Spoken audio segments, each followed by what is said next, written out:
Oi, meus irmãos. Que alegria estarmos juntos, reunidos. E vem uma alegria especial ao meu coração quando converso com os nossos irmãos e vou percebendo que os nossos encontros continuam acontecendo durante a semana, que as dificuldades que vão surgindo com o uso dos aplicativos têm sido superadas, né? Irmãos que têm alguns problemas também com dispositivos mais antigos que não conseguem, não suportam alguns aplicativos. Os irmãos têm conseguido alternativas. E quero também pedir a você que porventura tenha irmãos no grupo menor que não tenham acesso nenhum, né, não tenham internet, não tenham acesso aos cultos online, às reuniões de célula online, o discipulado, que você faça um esforço extra para ver essas pessoas, ligar para essas pessoas, compreender o momento que elas estão vivendo, possíveis necessidades pelas quais elas estejam passando. E a gente vai avançando assim, irmãos. A igreja não para, a reunião de celebração é maravilhosa, traz muita alegria ao nosso coração também estar com os irmãos, abraçar os irmãos, conversar com os irmãos presencialmente. Mas esse é o momento que Deus escolheu, talvez para nos ensinar até como ser igreja de uma maneira efetiva no nosso dia a dia, de segunda a sábado, por assim dizer. Eu também fico tão feliz quando eu ouço falar que, por conta dessa descoberta de como usar os aplicativos, de como usar a internet ao nosso favor, coisa que já existia, estava disponível, mas que a gente não estava usando. Como isso tem ampliado os relacionamentos, tem facilitado o discipulado, tem feito com que as pessoas estejam ainda mais conectadas. E isso é maravilhoso. Eu quero estimular muito você a não perder célula, a não perder tempo de discipulado, a não fazer, inclusive, reuniões além daquelas com as quais a gente já tem lidado na nossa agenda comum e cotidiana. Então, meus irmãos, é muito, muito bom poder viver esse momento, ainda que não seja o modelo que a gente mais aprecia, mas é um tempo de aprendizado e a gente vai sair desse tempo melhores do que entramos, no nome do Senhor Jesus. Quero continuar pensando com você aqui no texto de Neemias 5. Nós vamos ler do 1 ao 13. Você vai ter o texto projetado na tela, para que a gente continue entendendo esse momento na vida daqueles irmãos e o que Deus tem a nos ensinar para a gente colocar em prática na nossa vida. Antes de mais nada, Deus espera que eu e você tenhamos uma vida que agrade, alegre o coração dele, e para isso eu e você precisamos aprender como lidar com as circunstâncias da vida, com as adversidades. É muito bom a gente ter palavra de motivação, palavra de estímulo, isso ajuda a gente, mas nós precisamos ter atitudes alinhadas com aquilo que Deus espera da gente. A gente precisa aprender a viver essa vida que Deus nos deu para desfrutar junto com os nossos familiares e os nossos irmãos. O texto diz assim: Ora, o povo, homens e mulheres, começou a reclamar muito de seus irmãos judeus. Alguns diziam: Nós, nossos filhos e nossas filhas, somos numerosos. Precisamos de trigo para comer e continuar vivos. Outros diziam: Tivemos que penhorar nossas terras, nossas vinhas e nossas casas para conseguir trigo para matar a fome. E havia ainda outros que diziam: Tivemos que tomar dinheiro emprestado para pagar o imposto cobrado sobre as nossas terras e as nossas vinhas. Apesar de sermos do mesmo sangue dos nossos compatriotas e de nossos filhos serem tão bons quanto os deles, ainda assim temos que sujeitar os nossos filhos e as nossas filhas à escravidão.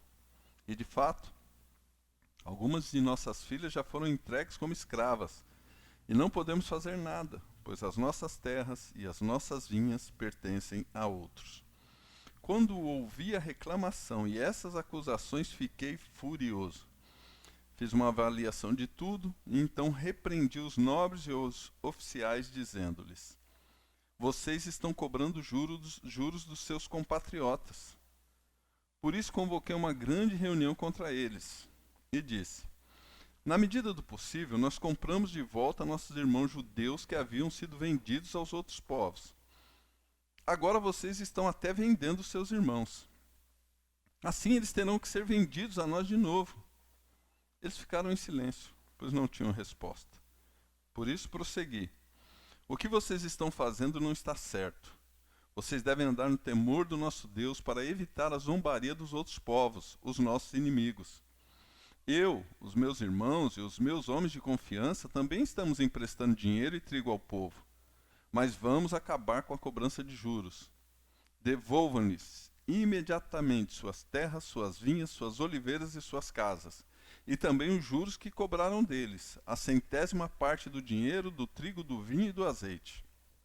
E eles responderam: nós devolveremos tudo o que você citou e não exigiremos mais nada deles. Vamos fazer o que você está pedindo. Então convoquei os sacerdotes e os fiz declarar sob juramento que cumpririam a promessa feita. Também sacudi a dobra do meu manto e disse: Deus assim sacuda de sua casa e de seus bens todo aquele que não mantiver a sua promessa. Tal homem seja sacudido e esvaziado. Toda a assembleia disse amém e louvou o Senhor. E o povo cumpriu o que prometeu. Até aí, meus irmãos, feche seus olhos, incline sua fronte, vamos orar. Pai Santo, nós precisamos tanto de ensino que promova crescimento, avanço, maturidade em nossas vidas. E esse ensino vem da Tua Palavra. E a Tua Palavra não muda, ela é inerrante, ela é infalível. Acontece que a gente tem tanta dificuldade, Pai, para colocar em prática aquilo que Tu tens nos ensinado ao longo dos anos. Dá-nos então inteligência espiritual, destapa os nossos ouvidos, Senhor, para que não apenas ouçamos, mas que aquilo que nós ouvirmos assenhore-se do nosso coração e mente. Que a gente ganhe capacidade de viver dia após dia aquilo que Tu vais nos ensinando. Livra-nos de sermos omissos, negligentes, displicentes. Dá-nos responsabilidade, Pai, para sermos homens e mulheres melhores a cada dia. No nome de Jesus. Amém.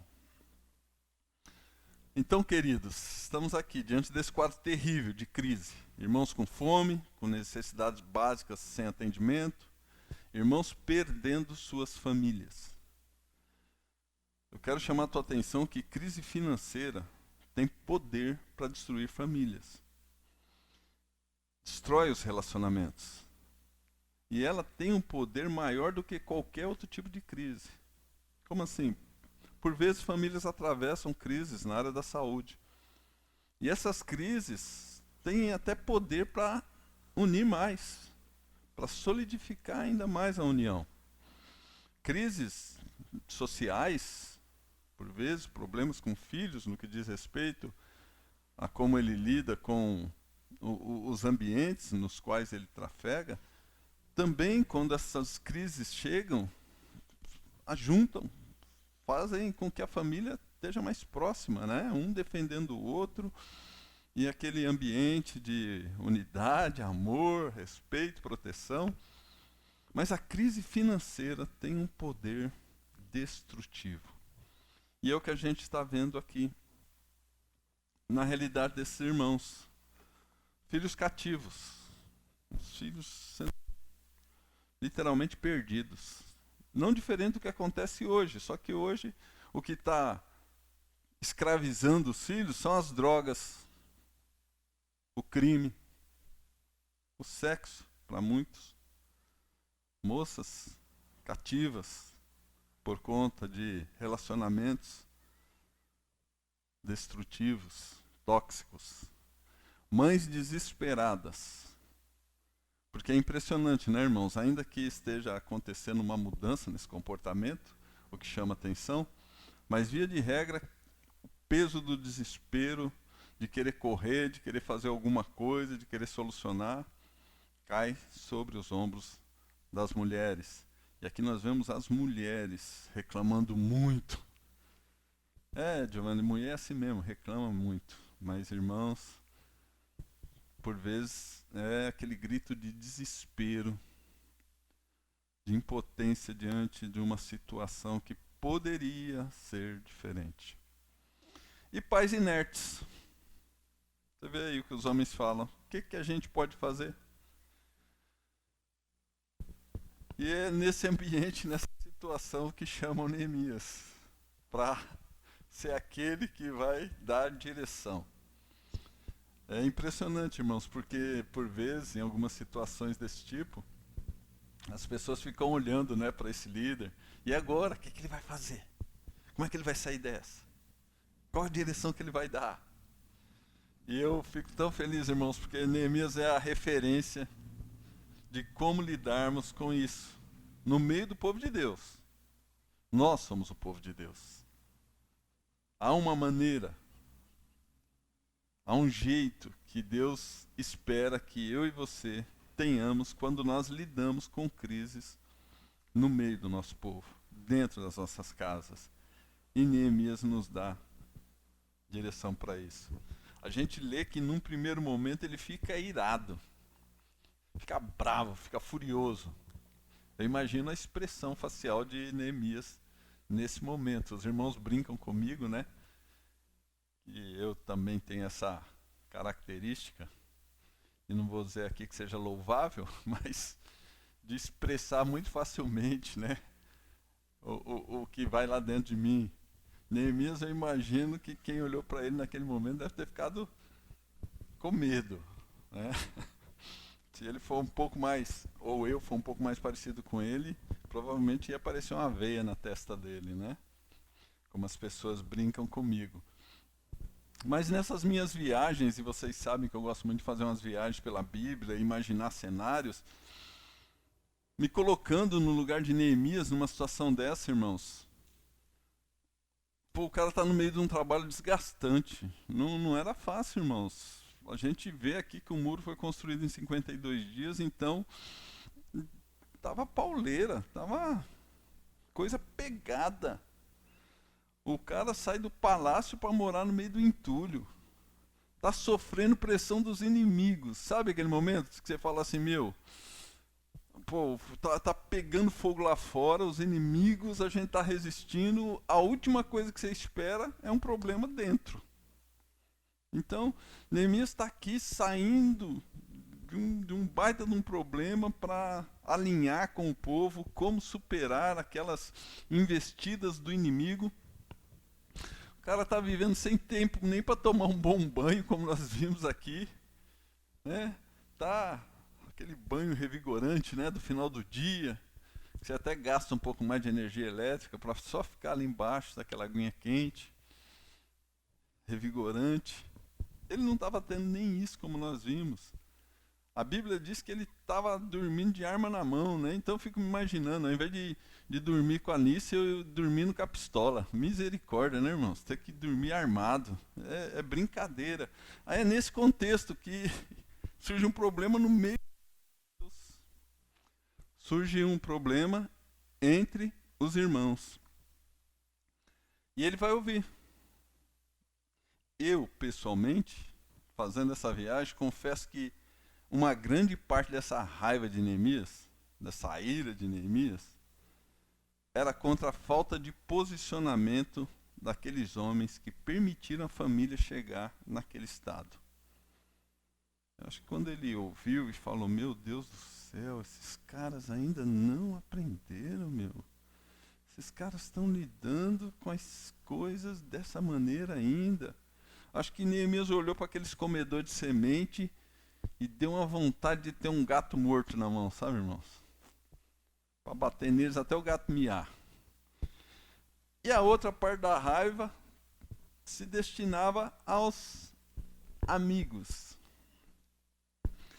Aqueles que surgem nessas situações, quando a coisa está feia financeiramente e começa a aparecer gente que, ao invés de soluções, aumentam os problemas. Ao invés de pensar em ajudar efetivamente, e ajudar efetivamente diz respeito a tirar as pessoas da posição A para a posição B, não, essas pessoas financiavam a permanência das pessoas na posição A. Enquanto elas estivessem necessitadas, enquanto elas estivessem financeiramente falidas, era interessante para eles.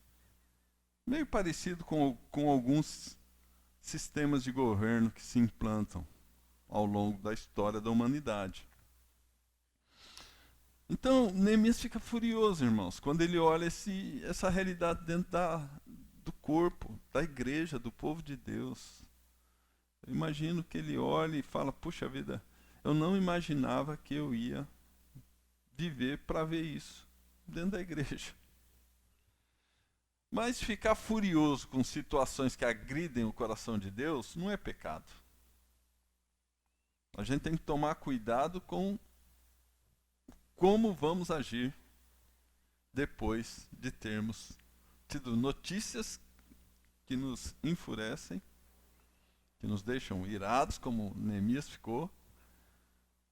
A gente tem que ter cuidado, a partir de agora, o que eu vou falar, como eu vou tratar, para que daí a gente não peque. Então vamos aprender com Neemias. Antes de qualquer ação, ele pensou bem. Na nossa versão aqui, diz que ele fez uma avaliação de tudo. Então ele considerou tudo. Ele olhou lá a situação dos pobres, ele olhou como os pobres estavam agindo, como os ricos na época estavam atuando, qual era a dimensão do problema. Algumas versões dizem que ele pensou muito bem. Eu imagino que ele contou até 10, até 100, até 1000. E aí então ele decide: eu vou focar na solução do problema. Neemias aqui, irmãos, nos ensina que existem momentos e situações que não adianta encontrar culpado. É lógico que eu e você sempre temos que fazer correções de rota. E temos que ser instrumentos para que os irmãos também corrijam rotas na sua vida. Mas tem hora, irmãos, que não adianta muito ficar querendo entender por que chegou naquele estado, o que levou, o que deixou de ser feito, quem deixou de ser feito. Isso é para um segundo momento. O primeiro momento é lidar com a situação. Então Neemias percebeu que não adiantava reunir o povo ali para dar aula de administração financeira, para alguns. Para outros, vamos aqui ter um tempo de como ser generoso em 5 passos. Ou aprendendo a abandonar a avareza em 10 lições. Não, ele percebeu que a coisa não era. Tinha que ser uma atitude rápida, enérgica, precisava ser tomada. Então, Neemias ali está olhando, bom, tem gente com fome, tem família sendo destruída. O que a gente vai fazer daqui para frente? Momento atual, qual vai ser a nossa ação hoje para, de maneira emergencial, mudar o cenário que está se mostrando? Eu até estou dando para essa ministração o título, aproveitando o momento que a gente está vivendo, de Plano Pró-Amor. Os irmãos estão precisando de ajuda. Aqueles irmãos foram transformados em clientes. Gente precisando de socorro sendo transformada em meio de ganho. Nossa atitude, irmãos, nós que estamos numa condição melhor, eu não estou falando aqui de ser rico, estou falando nós que não estamos passando por uma situação tão desesperadora quanto a que essas pessoas passavam. A gente nunca pode aproveitar do desespero de ninguém, diferente do que aqueles irmãos fizeram. Tem um texto lá, nem está aí, mas eu vou ler para você, depois se você quiser meditar, é Levítico 25, 43. Tem uma ordem de Deus: não dominem impiedosamente sobre eles, mas temam o seu Deus. Neemias faz eco a esse texto, quando ele convida aqueles irmãos para andar no temor do Senhor. Gente desesperada costuma assumir compromisso não calculado. Se torna refém, se torna passageiro. E gente, quando está olhando para o dinheiro como solução de seus problemas, se ofende se alguém disser de uma alternativa que não seja dinheiro. Se ofende se fala com alguém que ela supostamente crê que tem dinheiro e essa pessoa, ao invés do dinheiro, quer apresentar uma outra solução. Faz a leitura de que não querem ajudar. E eu quero dizer para você, nesse caso, não é ajuda.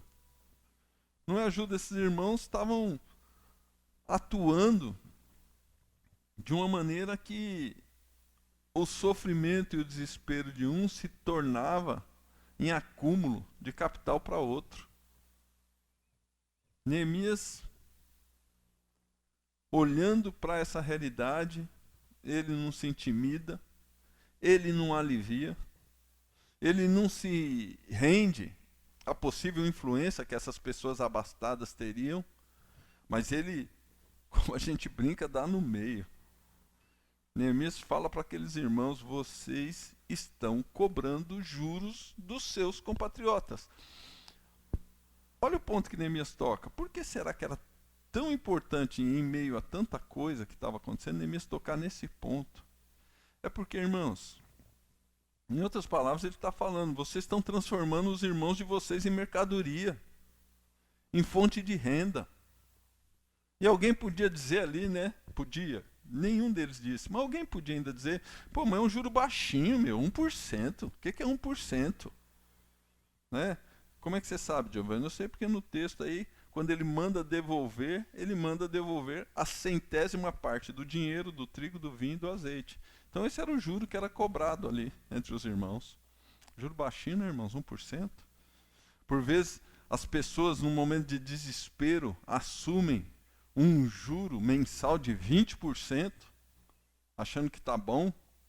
20% que na nossa realidade hoje de economia representa praticamente 7 vezes o juro de um ano, que está ali próximo dos 3%, né, a taxa Selic. 7 anos para pagar em um mês. E a pessoa assume isso, assume esse compromisso, por conta do desespero e por conta de achar que a solução é dinheiro. E Neemias bate forte nisso, irmãos, porque havia da parte de Deus, e aqueles irmãos sabiam, que não devia ser cobrado juro entre irmãos. Tem aí o texto de Êxodo 22, 25. Deus é claro e taxativo. Se fizerem empréstimo a alguém do meu povo, algum necessitado que vive entre vocês, não cobrem juros dele. Não emprestem visando lucro. E aí a gente entende, irmãos, porque Neemias também, sem nenhum tipo de restrição ou ficar sem jeito, ele fala dele também. Eu estou emprestando. Olha o exemplo de Neemias.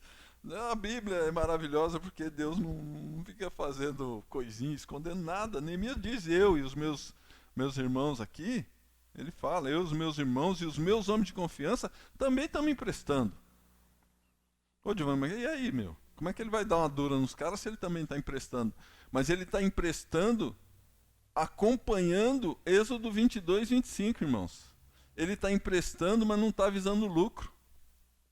A ordem de Deus é: não emprestem visando lucro. A ordem de Deus não é: vocês não podem emprestar, não. Ele está dizendo: não emprestem visando lucro. Por isso que Neemias fala que eles estão fazendo, mas ele declara para aqueles homens: vamos acabar com a cobrança de juros. Vamos atuar daqui para frente de uma maneira que a generosidade seja a motivação do nosso coração. Vocês podem continuar emprestando para os seus irmãos, Neemias aqui estaria dizendo. E isso é louvável, isso alegra o coração do Pai. Emprestem mesmo, emprestem como eu e meus amigos temos feito. Temos emprestado também, trigo para o povo, dinheiro. Mas sem juros, sem usura, sem clientelizar os irmãos. Aí talvez você diga, Giovanni, puxa, tá bom, hoje nós temos uma inflação que estabilizou, mas nós já vivemos tempos aqui em que a instabilidade era horrível. Como é que lida numa situação dessa? Irmãos, a gente precisa considerar que cobrança de juros é uma coisa, correção monetária é outra. Aqui nós estamos tratando de juros, não de correção monetária. É lógico que espera-se de quem, inclusive, pegou algum empréstimo com alguém, numa condição de inflação alta, que ele sinta-se movido a fazer a correção do dinheiro quando devolver. Isso é maravilhoso da parte de quem empresta sem cobrar juros e de quem vai fazer uma devolução, olhando para o tempo que decorreu e a perda financeira que houve, abençoar o irmão com a correção monetária, sem dúvida. Mas cobrança de juro entre irmãos, Deus não admite. Deuteronômio 23:20, ele diz assim: vocês poderão cobrar juros do estrangeiro, mas não do seu irmão. Então,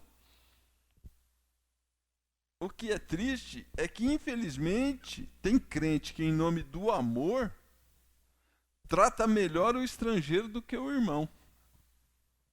Estou entrando em outra seara aqui, tá, irmãos? Mas, por vezes, a gente vê gente que tem com o de fora um relacionamento mais próximo, mais amoroso, mais participativo, mais generoso do que com os irmãos.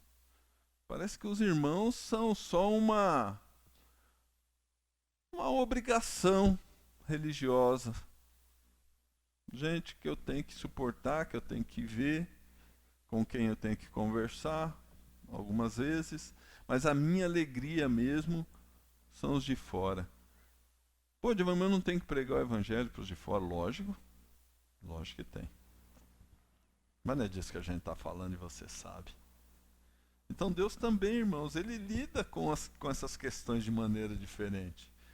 Como eu tenho que tratar, lidar, conviver e abençoar pessoas no contexto da irmandade, da igreja do Senhor, e como eu posso lidar com isso, com os estrangeiros, que aqui representam aqueles que não são povo de Deus. Vamos continuar orando para que se convertam, vamos continuar trabalhando para que pelo nosso testemunho, pela nossa atitude, eles entendam que é maravilhoso servir ao Senhor. Mas os irmãos precisam ser prioridade nas questões de tratamento amoroso, de generosidade, e é disso aqui que Deus está falando e nós estamos aprendendo. Porque que coisa horrível, irmãos, quando dentro do arraial dos crentes ficam acontecendo coisas que despertam o carne dos ímpios. Quando quando nós lidamos com finanças sem o temor do Senhor, mesmo os que têm, os que não têm, a gente envergonha a igreja. Coisa horrível, irmãos. As pessoas não quererem dar crédito a crente, não quererem dar emprego a crente. As pessoas desconfiarem da palavra de crente. Sabe, as pessoas não quererem locar um imóvel para uma igreja por medo de não receber. Eu quero dizer para você, no meu coração, eu creio que todos os proprietários de imóvel deveriam sonhar em que uma comunidade local locasse o seu imóvel. Devia torcer por isso. Aliás, os empreendedores deveriam construir prédios que atendessem às necessidades de uma igreja local. para estarem à frente, para poder locar para uma igreja, pela dada certeza que teria do cumprimento da palavra. Não evitarem, como a gente vê, infelizmente, por vezes, até mesmo uma negociação com medo da inadimplência. Não, Neemias chama atenção para isso, que o nosso comportamento, a nossa atitude, como nós lidamos com o dinheiro, como nós lidamos com a crise, e nota, irmãos, nós estamos vivendo uma crise, a maneira como nós vamos lidar com tudo isso pode despertar zombaria dos povos, dos inimigos do povo de Deus. E você pode dizer, Giovanni, mas nós temos que amar os nossos inimigos. É verdade, nós temos que amar os nossos inimigos. E uma das maneiras de amá-los é mostrando o quão bom é servir ao Senhor. É abrindo essa fronteira do agradável mundo da comunhão dos irmãos, da generosidade abundante. Eu fico maravilhado porque o texto diz que aquelas pessoas se calaram. Isso é lindo. Isso é lindo, nesse aspecto. Tem hora que é horrível alguém se calar, quando precisa falar. Mas aqui foi lindo, irmãos, porque eles não ficaram justificando, sabe? Não quiseram ficar explicando, não ficaram arrumando argumento, não ficaram querendo mostrar para Neemias que não era bem assim, que ele não tinha entendido direito, que ele precisava considerar melhor. Não. Em outras palavras, o que eles fizeram foi, tá bom, Neemias, você está certo. Irmãos, tem um momento na vida da gente que a melhor coisa que a gente tem a fazer é fechar o bico. É parar de querer explicar, justificar. E eu, nessa minha trajetória, liderando uma igreja local, já houve tantas situações, irmãos, que eu fiquei diante de gente querendo explicar o inexplicável, justificar o injustificável, transferir culpa, achar culpado. Meu Deus. E essa atitude desses irmãos aqui nos mostra a atitude que Deus espera da gente quando, não porque seja maior ou melhor, mas porque uma pessoa levantada por Deus para nos dar direção e mostrar o caminho a seguir, se posiciona de uma maneira coerente, se posiciona de posse da palavra de Deus. Que Neemias aqui não tenha ficado citando onde que estava aquela direção de Deus para a vida do povo, mas o contexto, o conteúdo, o que foi transmitido por ele é palavra de Deus. Estava tudo baseado no que a palavra de Deus recomendava para o povo de Deus. Então, é lindo quando a gente, diante disso, a gente reconhece e cala, e atende, e reconhece que aquela direção vem de Deus. Neemias então atua ali de uma maneira firme, ousada. Neemias não alivia, como nós falamos, Neemias vai para cima, dá com os dois pés no peito, e aqueles irmãos, ao invés de se ofenderem, ao invés de reagirem, eles reconhecem, eles se calam, eles aquecem. E essa também é uma atitude louvável. Neemias testifica com a atitude dele que o problema maior, como nós vimos aqui, não é o fato de emprestar, mas o que não pode haver é exploração. Tem que haver compaixão. Compaixão com aqueles que estão passando por um momento difícil. Quero só dar um dado para vocês em meio a essa questão da fome. Nem sei se cabe aqui, mas me lembrei, irmãos, de uma pesquisa, até meio inovadora, que eu estava lendo esses dias. Vocês sabiam que o campeão mundial de desperdício, o que mais se acha no lixo, é feijão com arroz? Feijão e arroz é o que mais se acha no lixo. E eu fico imaginando, né, irmãos, como essa má mordomia gera fome. A gente fala de fome. Esses dados mostravam que 38% de tudo que é jogado no lixo é feijão e arroz. Depois disso vem mistura. Em percentual menor, mas misturas. Carnes, frango. Estão lá, entre os principais componentes do lixo doméstico.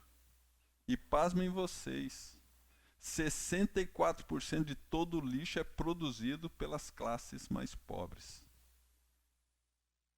Em outras palavras, quem mais desperdiça lixo, quem mais desperdiça comida, é quem menos tem nesse aspecto. Olha o cuidado que a gente tem que ter. Eu, particularmente, irmãos, nos nossos acampamentos, a gente tem trabalhado isso desde que começamos os nossos acampamentos, em falar para os jovens, para os adolescentes, não desperdiçarem comida. E eu vou dizer para você, é lindo isso. A gente tem procurado passar esse valor e eu sei que isso vai repercutir na vida deles, como chefes de família e as futuras gerações deles. Que a gente diz, não, que você vai e pega. Se você continuar com fome, você vai buscar mais. Não são poucos os acampamentos, irmãos, que os responsáveis vêm falar com a gente. Como é que isso acontece entre vocês? Que não tem lixo, não tem comida no lixo. Nós fizemos um acampamento uma vez que o proprietário quase que reclamando falou para mim, puxa, mas a gente sempre usa o que sobra das refeições para alimentar os porcos aqui. Vocês fazem acampamento aqui, não sobra comida para o porco. Foi cômico esse dia, porque brincando esse proprietário desse ambiente falava isso para mim. Mas faça isso na sua casa. Coloca o suficiente. Se der mais um pouquinho de fome, pega mais um pouquinho. Porque, irmão, o que você colocou no prato não volta mais, né, para a geladeira, não volta mais para guardar. Vai para o lixo. Eu não estou falando aqui de a gente viver um ambiente miserável. Não é isso, irmãos. Não é isso. Não é isso. É boa mordomia. Tá?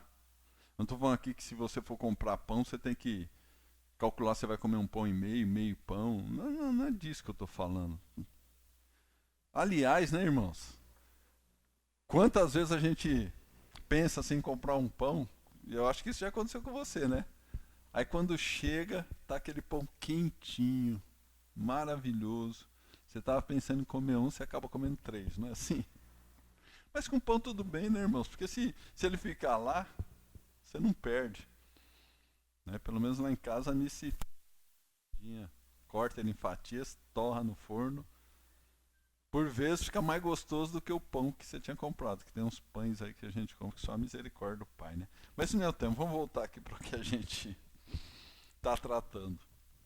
Ainda que isso que eu falei também seja importante. Leve isso em consideração.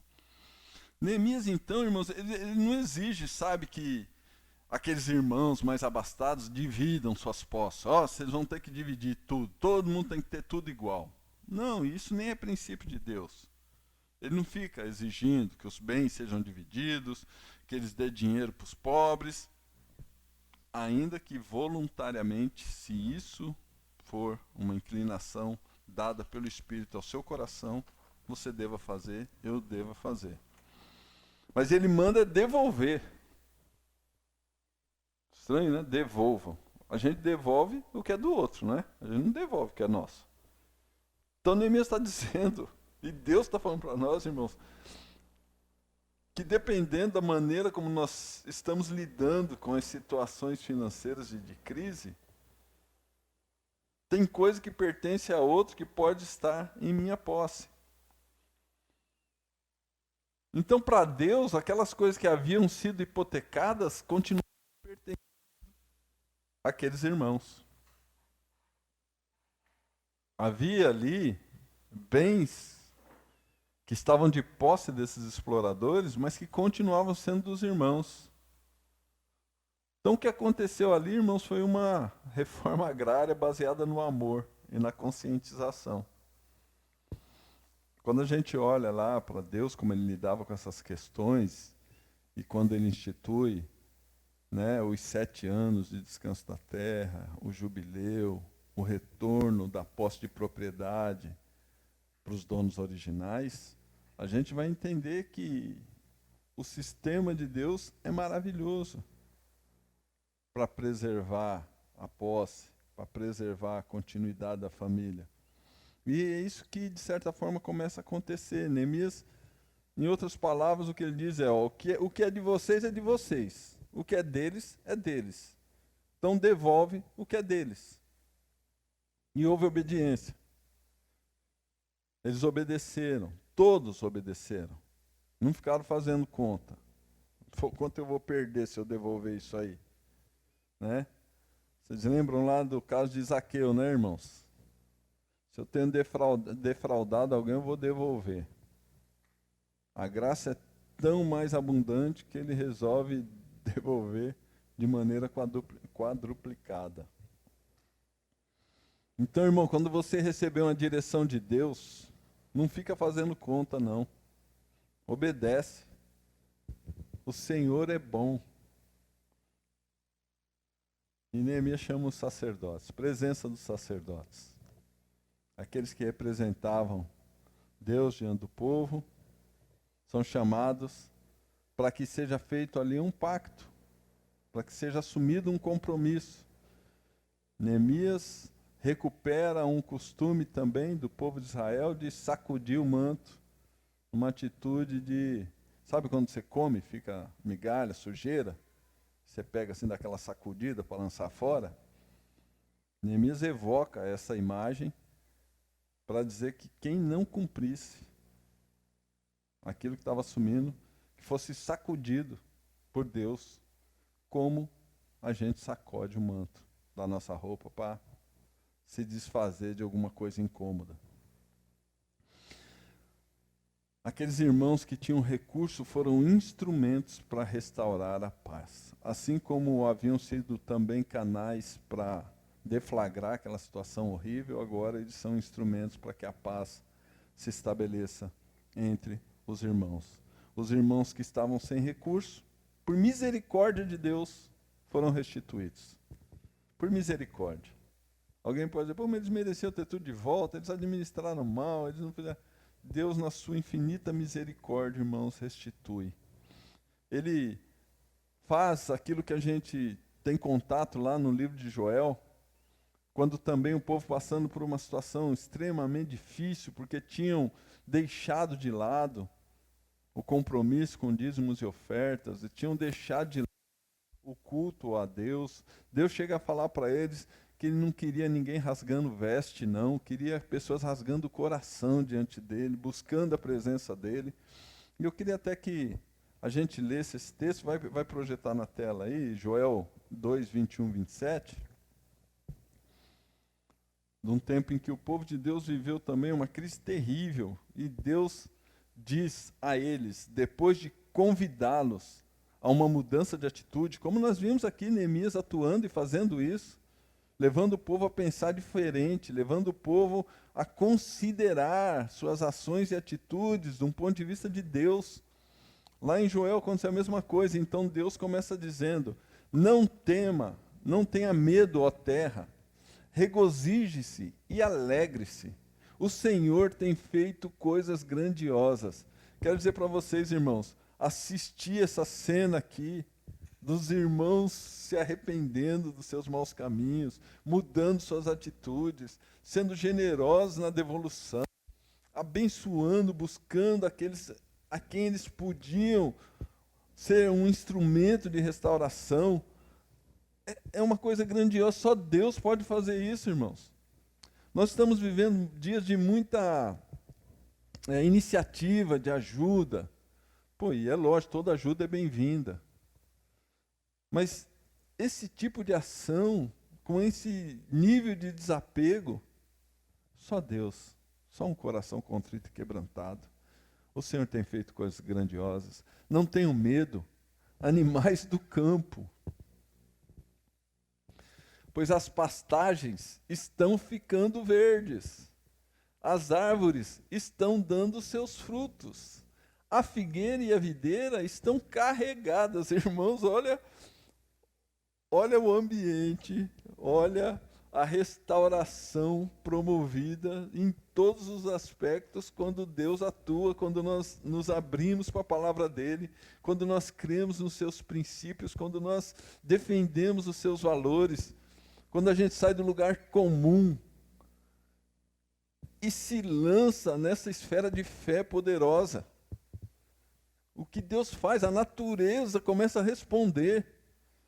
Isso me traz muita memória, aquele vídeo das Ilhas Fiji, um lugar que estava devastado, e depois que o povo de Deus começou a se reunir, orar, os rios recuperando vida, peixes que não se via há muito tempo, começa ali, frutos, coisa maravilhosa, coisa de Deus, irmãos.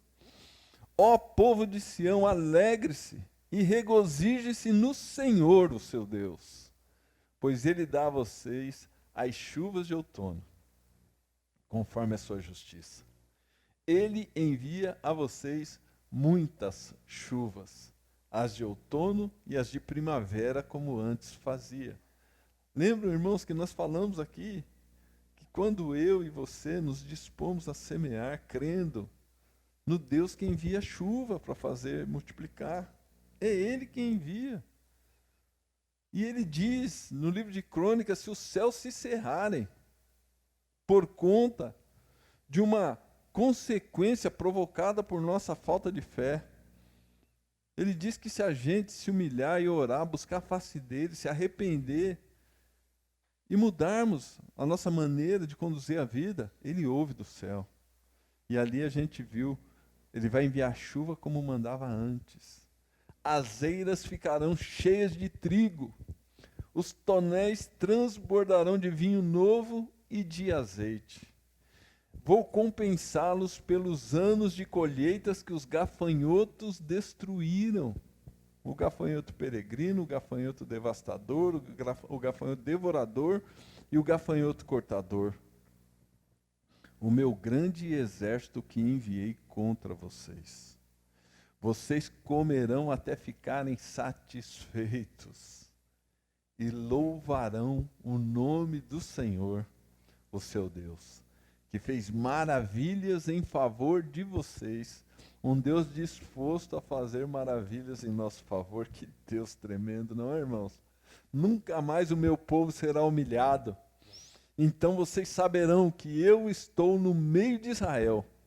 Eu sou o Senhor, o seu Deus, e não há nenhum outro. Nunca mais o meu povo será humilhado. Que coisa fantástica, maravilhosa. O que podemos experimentar e está à nossa disposição se tão somente crermos, se tão somente aplicarmos a palavra de Deus, os seus valores e princípios ao nosso cotidiano. Formos homens e mulheres dispostos a obedecer, a receber a palavra de Deus nos nossos corações, a considerar os nossos maus caminhos, a mudar rumos, corrigir rotas.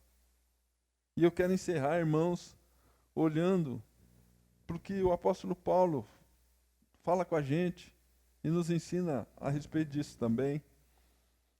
Nós continuaremos tendo entre nós quem tem mais e quem tem menos. Isso não vai mudar, irmãos. A gente vai ter sempre essa questão para lidar, e eu imagino até que Deus permite para que a gente tenha sempre um coração pronto a ajudar, sempre generoso. Então o texto de 2 Coríntios, no capítulo 8, nós vamos ler do versículo 13 ao 15, diz assim a palavra de Deus: nosso desejo não é que os outros sejam aliviados enquanto vocês são sobrecarregados. Então Paulo está dizendo aqui, esclarecendo para os irmãos que talvez estivessem reclamando, dizendo, mas então vai sobrar nas nossas costas? A gente vai ter que carregar esse peso aí? E os outros vão ficar de boa, só de papo pro ar? Paulo está falando, não, nosso desejo não é esse. Que os outros sejam aliviados enquanto vocês são sobrecarregados, mas que haja igualdade.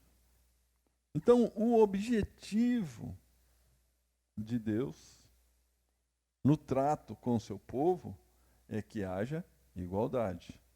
Nós vamos ver aqui de que tipo de igualdade que Deus trata. Não é a igualdade de todo mundo ter tudo igualzinho.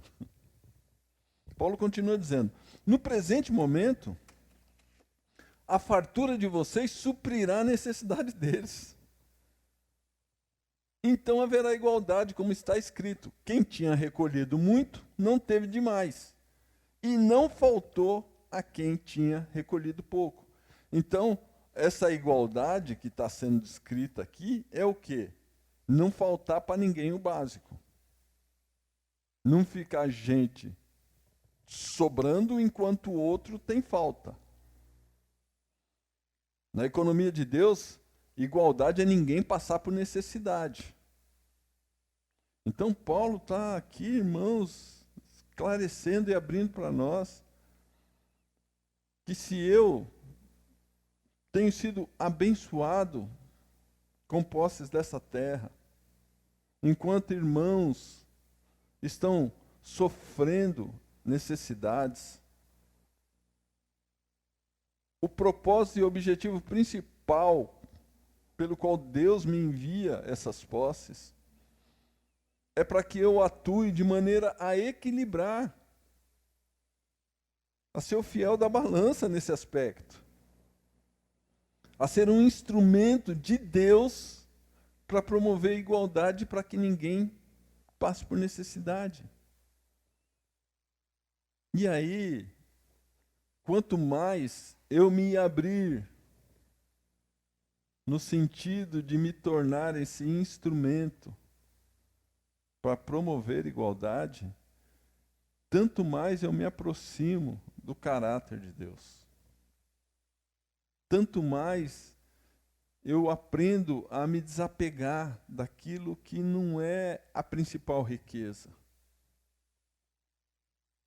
A palavra de Deus nos ensina no livro de Lucas, capítulo 16, quando Jesus elogia aquele sujeito, dizendo que os filhos das trevas são mais sábios e prudentes que os filhos da luz, muitas vezes.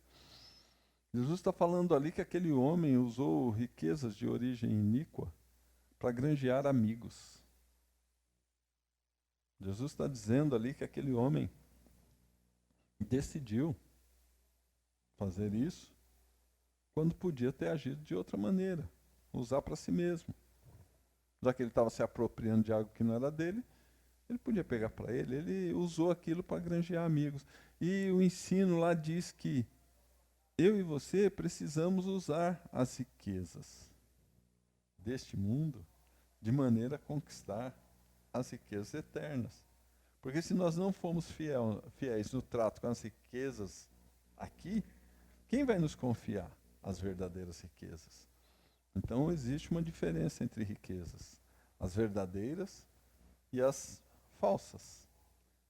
Porque a riqueza verdadeira, de fato, traz segurança.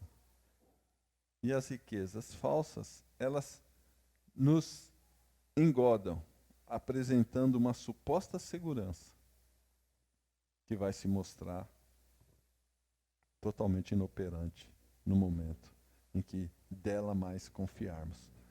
Então, irmãos, eu fico feliz no meu coração por ver que Deus deixou tudo aqui para a gente ver, aprender, considerar, ver que é possível sim haver um ambiente de unidade, amor, cooperação, atendimento das necessidades básicas e todos viver um ambiente de muita bênção, de muita alegria, como nós vimos ali no livro de Joel. Alegrai-vos no Senhor. Tem um cântico que eu cantava muito, né, junto com os irmãos, quando no início da minha conversão, que era alegrai-vos no Senhor, filhos de Sião. E aquele texto baseado em Joel é a realidade que eu e você podemos viver. Porque o Senhor fará transbordar os lagares, porque Ele é bom. Aprendamos então, irmãos, com esse episódio na vida dos nossos irmãos, a lidar com essas questões de ordem financeira, cuidando de nós mesmos e atentos para sermos instrumento para cuidar dos nossos irmãos. Eu amo você, vamos junto.